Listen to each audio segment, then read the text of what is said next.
When a patient is detected positive for a disease, authorities usually ask them, "Who did you get in contact with?"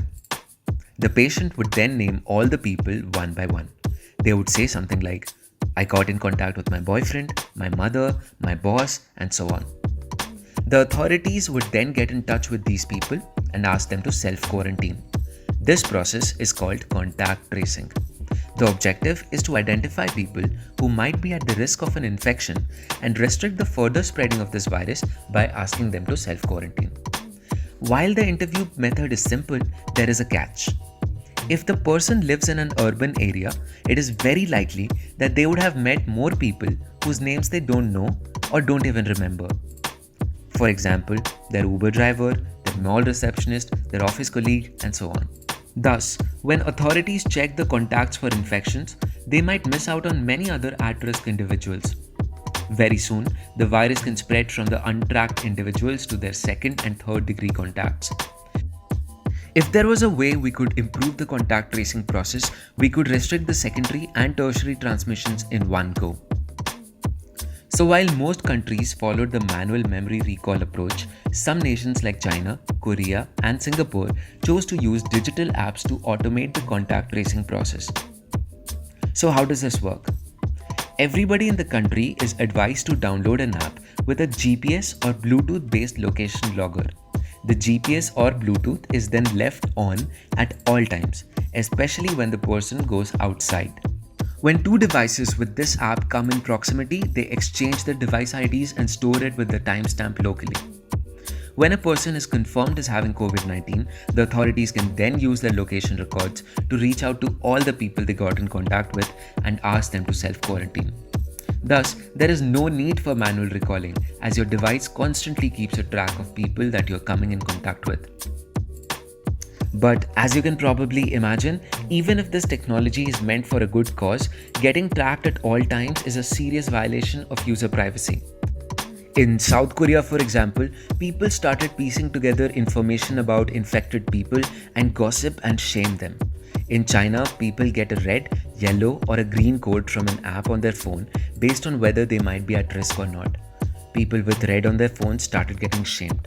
And then at some point, only the people who had green could use the government services or go to the grocery store. So, within this context, what's up with India? Very recently, the government of India has come up with this contact tracing app called Arogya Setu. It is a GPS and Bluetooth powered app that has additional functionalities such as a self-risk assessment tool and a live tweet feed from the Ministry of Health and Welfare. Just in a matter of 5 days, the app has been downloaded by 1 crore Indians from Play Store alone. It is available in all major Indian languages and it is pretty easy to use as well. However, not much has been disclosed about how the data is stored and used to inform people if they get in touch with an infected person. Additionally, using both GPS and Bluetooth can be very costly for the phone battery, and it is also a potential risk for privacy violations. Based on our analysis, we think that the Bluetooth alone is much better means of tracking than GPS. Here is why. First, GPS is not very accurate and hence can give too many false positives. Even if two people have not made a close contact, but if they come close to a particular area, GPS will report them to have made a contact. Second, like we saw in the case of Korea, GPS data can be backtracked to see someone's exact path if the data is not encrypted, and thus it can cause issues of surveillance. Third, Bluetooth data can detect contact up to millimeters. It only records who made the contact and when, but not where. Hence, it protects user privacy. Fourth, feature phones which make up to 40% of India's mobile users have Bluetooth functionality, but they do not have GPS functionality. Fifth, Bluetooth consumes very less battery. GPS drains the battery more because of heavy calculations. Based on these findings, our team at India and Pixels has decided to propose our own prototype of a contact tracing app. We would urge the government to consider our recommendations.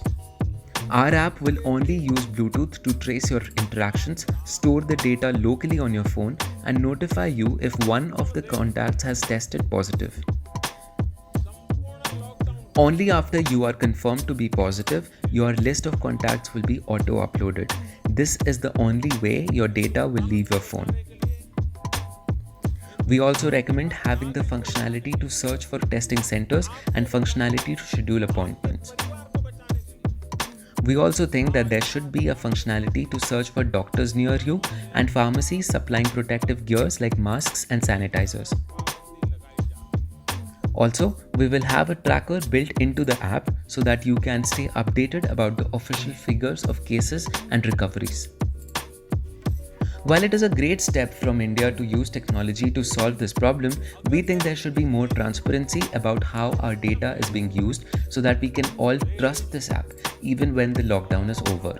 If we have an app that we can trust, an app that does not drain our battery and helps us find test locations, more and more people will be comfortable to use this app. And we will be able to defeat not just COVID, but any other epidemic that comes our way. Jai Hind.